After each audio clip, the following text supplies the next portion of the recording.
자리에 함께 나온 우리 청년 여러분들 환영하고 축복합니다. 여러분이 삶의 위치에서 모든 것이 다 잘 되고 또 하나님의 손길을 다 경험하고 체험할 수 있는 우리 청년 여러분들이 되기를 주님의 이름으로 축복을 드립니다. 우리 옆에 분하고 한번 인사 나눕시다. 주님은 열매를 찾으십니다. 시작. 네, 주님은 열매를 찾으십니다. 오늘 본문 내용은 좀 길었죠. 본문 내용이 요약을 하면 이렇습니다. 예수님께서 여기저기 돌아다니시고 전도 사역을 활동하시다가 보니까 예수님께서 좀 또 인간의 육신의 몸을 입고 오신 분이라 좀 배가 고프셨어요. 그래서 배가 고프시다가 멀리서 보니까 무화과 나무가 있는 것을 보셨어요. 그래서 혹시나 거기에 나무에 열매가 있으면 한번 좀 따먹고 싶다 그래가지고 거기 가까이 가보니까 무화과 나무에는 이 잎은 달려 있는데 이 열매가 없는 거였어요. 그래서 예수님께서 이 무화과 나무를 저주를 하십니다. 어떻게 저주를 하냐면은 14절 말씀에 보니까 이제부터 영원토록 사람이 내게서 열매를 따먹지 못하리라 이렇게 저주를 했어요. 그랬더니 무화과 나무가 어떻게 됩니까? 뿌리채 그만 다 말라버리고 말았습니다. 여러분 우리가 사과를 따먹고 싶으면은 사과 열매가 맺는 그때 가면은 사과가 달려 있잖아요. 그러면 그때 따먹으면은 되는 것입니다. 근데 사과를 따먹으려고 하는데 아직 때가 안 됐어요. 사과 열매가 안 열렸어. 그럼 못 따먹잖아요. 마찬가지입니다. 아직 무화과 열매가 맺힐 때가 아닌데 왜 예수님이 열매가 없다고 무화과 나무를 저주하셨을까? 우리가 이해가 참 잘 안 되는 것입니다. 무화과 나무에 열매가 맺힐 때가 아닌데 예수님이 무화과 열매를 찾으시다는 것도 좀 이해가 잘 안 됩니다. 또 이렇게 생각하는 사람도 있을 겁니다. 그리고서 예수님의 이러한 행동을 우물에서 숭늉 찾는 꼴이다 또 이렇게 말하는 사람들도 있어요. 그렇다면 예수님이 열매를 맺는 철이 아닌 것을 아셨을 텐데 예수님께서 왜 이렇게 말씀을 하셨을까? 무화과 열매 맺는 시기가 언제인지 몰라서 이렇게 열매를 찾으신 것일까? 우리는 궁금해할 수가 있습니다. 왜 예수님께서는 무화과 나무를 보시고 왜 열매를 기대를 하셨을까요? 그것은 무화과 나무에 열매를 맺을 수 있는 하나의 증거가 있었어요. 그게 뭐냐면은 나무에 잎이 있었던 거예요. 잎이 있다라는 말은 반드시 열매가 맺어 있어야 한다는 것입니다.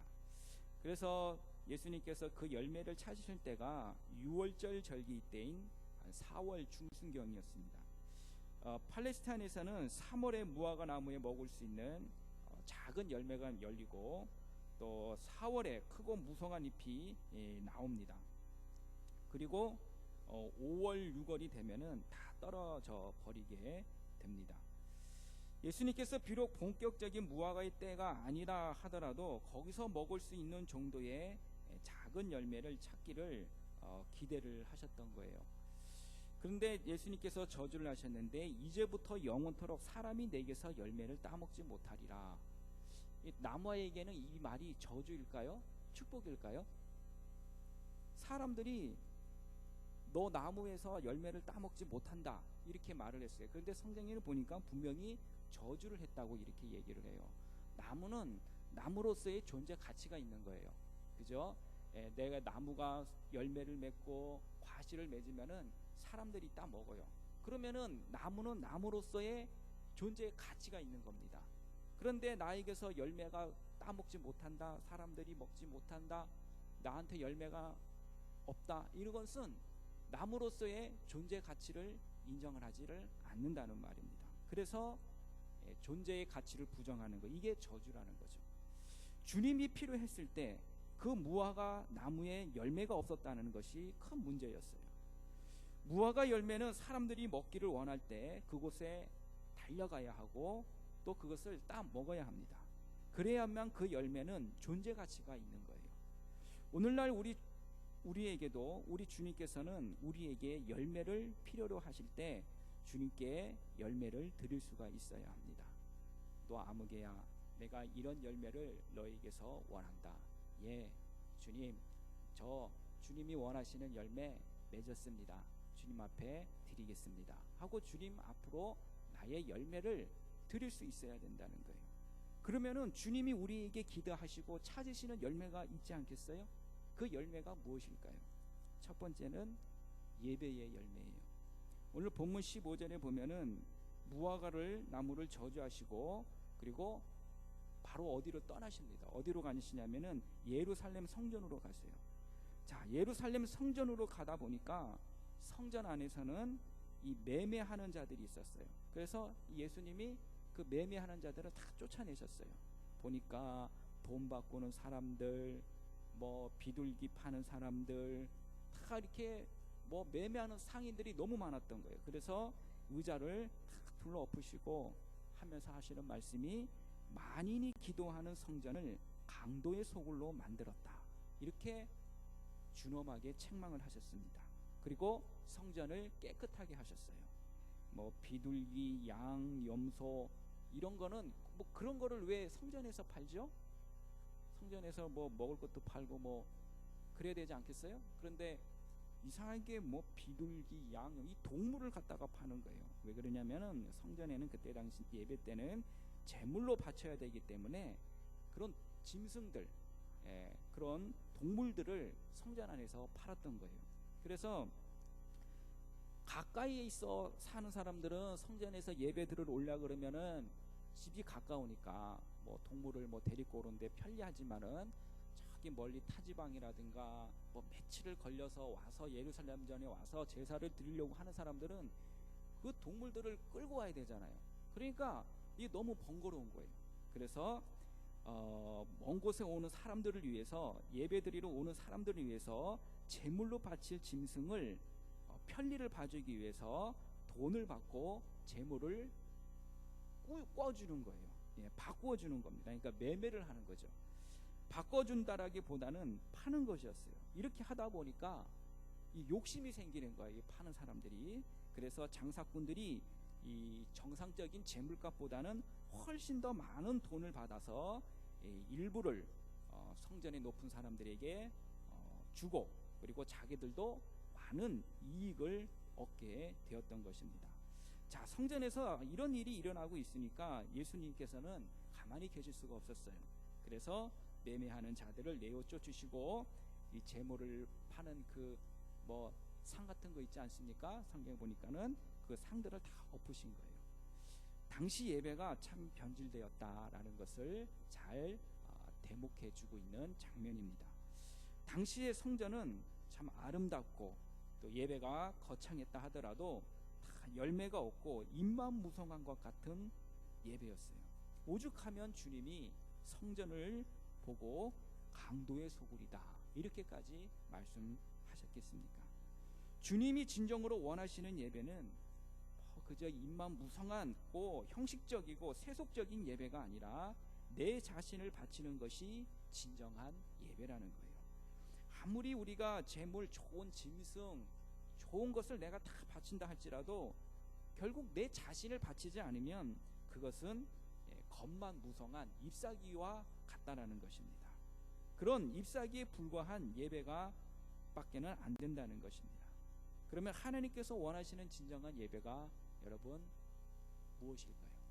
로마서 12장 1절은 이렇게 말씀하고 있습니다. 우리 한 목소리로 읽도록 합니다. 시작. 그러므로 형제들아, 내가 하나님의 모든 자비하심으로 너희를 권하노니 너희 몸을 하나님이 기뻐하시는 거룩한 산 제물로 드리라. 이는 너희가 드릴 영적 예배니라. 그랬습니다. 하나님은 나의 마음, 나의 몸, 내 존재, 내 인격, 나의 삶까지도 바치라고 하십니다.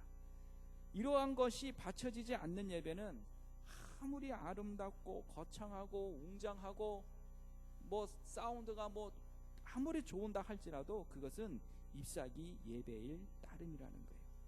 하나님께서 원하시는 것은 잎사귀가 아닙니다. 하나님께서는 열매를 원하시는 거예요. 그 당시에 예루살렘의 성전에서의 예배는 열매가 없다는 거예요. 여기에 문제점이 있는 거예요. 죽은 짐승 바치는 것은 죽은 제사입니다. 살아있는 내 몸을 바쳐야 그게 산 제사가 되는 거예요. 그런데 예루살렘 사람들은 죽은 짐승만 바쳤지 자신을 바치지를 않았습니다. 그래서 주님이 몰아내신 거예요. 여러분, 예배는 종교의식이 아니라 내 존재 전부를 헌신하는 결단인 것입니다. 그래서 잎사귀가 아니라 열매를 바치는 행위가 예배인 거예요. 그리고 주님은 절대로 껍질이나 잎사귀에 속지 않으십니다. 그리고 기만 당하지 않으십니다. 사람들은 쇼하면 다 넘어갑니다. 그러나 하나님은 그런 예배를 받지 않으십니다. 우리 모두가 진정으로 하나님께서 원하시는 그러한 예배를, 열매를 맺기 위해서 우리가 결단을 하고 헌신을 하며 나아가야 하는 거예요. 그러한 예배를 하나님은 찾으십니다. 그래서 요한복음 4장 23절에 이렇게 말씀합니다. 시작. 하나님께 참되게 예배하는 자들은 영과 진리로 예배할 때가 오나니 곧 이때라. 아버지께서는 자기에게 이렇게 예배하는 자들을 찾으시니라. 하나님이 찾으시는 예배자들이 되시기를 바랍니다. 그리고 두 번째가 있어요. 두 번째로 원하시는 열매가 있어요. 바로 믿음의 열매입니다. 오늘 본문 22절 23절을 한번 읽어볼까요? 시작. 예수께서 그들에게 대답하여 이르시되 하나님을 믿으라. 내가 진실로 너희에게 이르노니 누구든지 이 산더러 들리어 바다에 던지라 하며 그 말하는 것이 이루어질 줄 믿고 마음에 의심하지 아니하면 그대로 되리라. 자, 예수님께서는 하나님을 믿으라고 하셨습니다. 그러면서 뭐라고 말씀하셨냐면은 산을 들어 바다에 던질 수 있는 믿음의 열매를 가지라고 촉구를 하셨습니다. 여러분, 우리 앞에 있는 놓여 있는 산을 무슨 중장비 불도저나 무슨 포크레인으로 바다에 던지는 것이 아니라 믿음으로 던지라는 거예요. 여러분, 내 앞에 산이 없는 사람은 없습니다. 여러분 앞에 산이 다 있습니다. 장애물 있고요, 어려움 있고요, 고민이 있고 다 있습니다. 그런데 우리 앞에는 제각기에 크고 많은 산들이 놓여 있어요. 근데 그 산들을 어떤 나의 힘이나 무슨 물질이나 무슨 인간적인 수단으로 옮기려고 하면은 안 된다는 것입니다. 오로지 믿음으로 그것을 들어 바다에 던지라는 거예요. 주님이 우리에게 그런 믿음을 요구하고 계십니다. 주를 믿는 사람들은 믿음으로 온 세상을 이겨나갈 수 있어야 합니다. 다른 것으로 이기려고 한다면은 여러분 백전백패 실패할 수밖에 없는 거예요. 우리 모두가 정말 잎사귀 믿음, 겉모양만 그냥 번지르르 하는 그런 믿음이 아니라 의심하지 않는 그런 믿음의 열매를 맺을 수 있기를 바랍니다. 우리가 예수님을 믿는 경력이 중요한 게 아니에요. 예수님을 믿는 연수가 중요한 게 아니에요. 의심 없이 믿는 믿음이 아니면 전부 다 잎사귀 믿음에 불과한 것입니다. 하나님이 기뻐하시는 진실한 믿음의 열매를 우리 희성교회 청년부들은 다 맺기를 바랍니다. 요한복음 15장 8절에 보면은 너희가 열매를 많이 맺으면 내 아버지께서 영광을 받으실 것이라 했습니다. 우리 열매를 맺어야 돼요. 하나님의 영광을 받으시는 믿음의 열매, 하나님이 찾으시는 믿음의 열매를 많이 주렁주렁 맺기를 소원합니다. 그리고 세 번째로 열매를 맺기를 원하시는 열매가 하나가 또 있습니다. 기도의 열매를 여러분 꼭 맺으세요. 본문 24절을 같이 읽어볼까요? 시작. 그러므로 내가 너희에게 말하노니 무엇이든지 기도하고 구하는 것은 받은 줄로 믿으라. 그리하면 너희에게 그대로 되리라. 아멘. 우리 기도할 때 증언 부언하는 것은 그 기도가 아닙니다. 특별히 기도하라 그러면은 아무래도 사람이 신경 쓰이죠. 내 옆에 있는 사람, 앞에 있는 사람, 뒤에 있는 사람, 내가 기도를 하면은 들으니까 사람이 신경이 쓰입니다. 그러나 여러분, 다른 사람에게 보이려고 하는 것은 기도가 아니라는 거예요. 특별히 믿지 않는 것은 기도가 아닙니다. 반드시 이루어질 것을 믿는 것이 기도입니다. 이게 기도의 기본 전제예요. 본질이에요. 그래서 믿음은 바라는 것들의 실상이요 보이지 않는 것들의 증거라고 히브리서 11장 1절의 말씀처럼 여러분 기도할 때는 실상이 나타난 것처럼, 다시 말하면 이루어진 것처럼 믿는 것이 하나님이 찾으시는 기도의 열매라는 거예요. 여러분 기도할 때 의심하면서 기도한 적 많죠? 이거 하나님 들어주실까? 그러면서 기도하는 적이 얼마나 많습니까? 그러나 기도할 때는 의심하면서 기도하는 것은 그건 기도가 아니라는 거죠.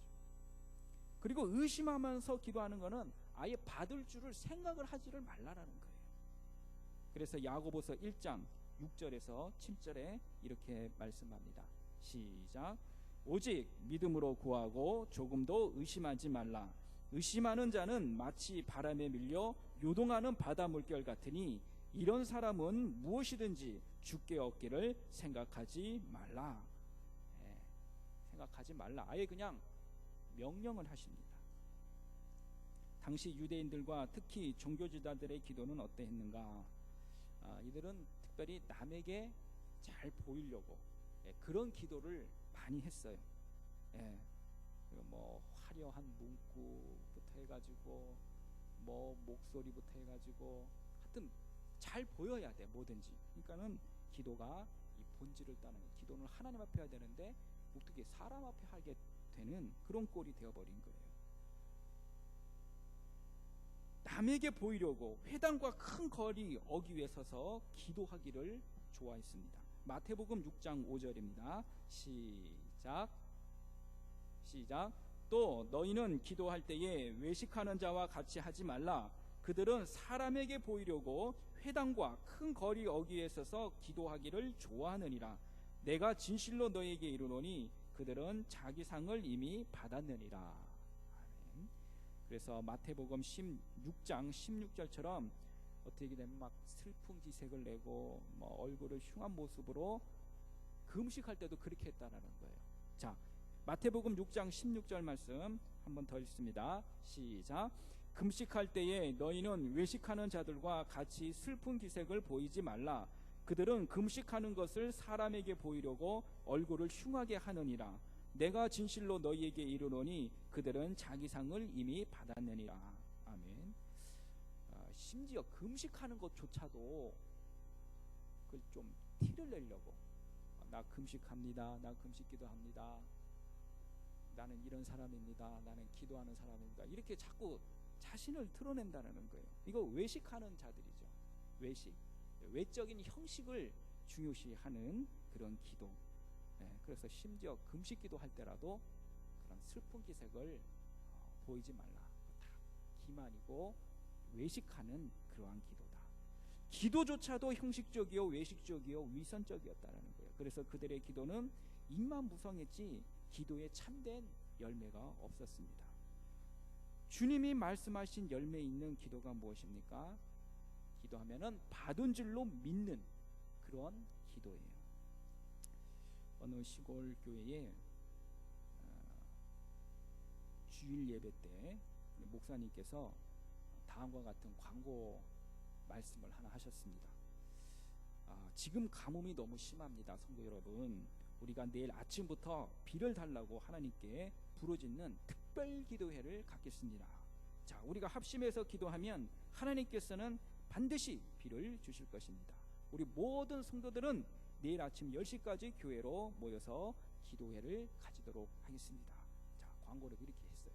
그리고 그 다음날 오전이 됐습니다. 10시 딱 되니까 그날따라 하늘을 보니까 구름 한 점 없이 더 유난히 맑고 날은 더웠습니다. 많은 성도들이 교회에 모였어요. 모인 성도들이 울면서 제발 우리 농사 잘 짓게 해달라고, 우리에게 비를 달라고 간절히 부르짖었습니다. 한참 기도를 하는데 갑자기 날이 어두워지더니 천둥이 치더니 곧바로 소나기가 퍼붓기를 시작을 하는 거예요. 그래서 목사님은 외칩니다.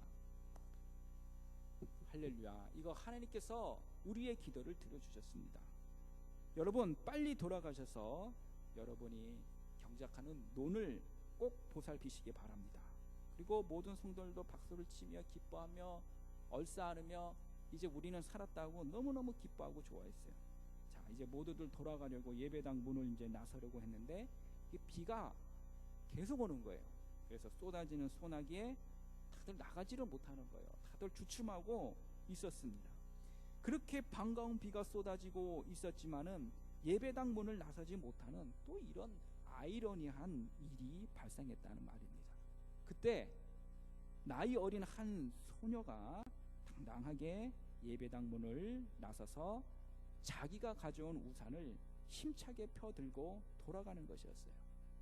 장로님도 권사님도 집사님들도 우산을 가져오질 않았는데 오직 이 한 소녀만이 우산을 가져왔던 것입니다. 예배당을 나서는 이 소녀에게 누가 물었습니다. 얘야, 어떻게 비가 올 줄 알고 우산을 가져왔니? 네, 어제 목사님께서 우리가 합심해서 비를 달라고 기도하면 하나님께서 비를 주실 것이라고 말씀하셨잖아요. 기도하면 비를 주실 것을 믿고 그 다음날 아침 유난히 날이 맑았음에도 불구하고 우산을 준비하는 것, 바로 이것이 주님이 찾으시는 기도의 열매인 것입니다. 여러분, 주님은 언제나 우리의 열매에 목말라 계십니다. 그래서 늘 내게서 열매를 찾으세요. 부디 주님을 실망시키지 말고 속이지도 말고 주님께 기쁨과 보람을 안겨드리는 여러분들이 되기를 바랍니다. 주님의 기대에 부응해서 그냥 잎사귀만 그냥 무성한 그런 열매가 아닌 풍성한 예배의 열매, 믿음의 열매, 기도의 열매를 맺어서 나는 너의 이런 기도의 열매를 필요한다. 아무개 누구야? 나는 너에게 이런 믿음의 열매를 나는 필요로 한단다. 여러분, 하나님께서 여러분에게 열매를 원하실 때 여러분 과감하게 그 열매를 주님이 필요할 때 언제든지 드릴 수 있는 그러한 존재들이 되시기를 주님의 이름으로 축복합니다. 기도하시겠습니다. 고마우신 하나님 아버지,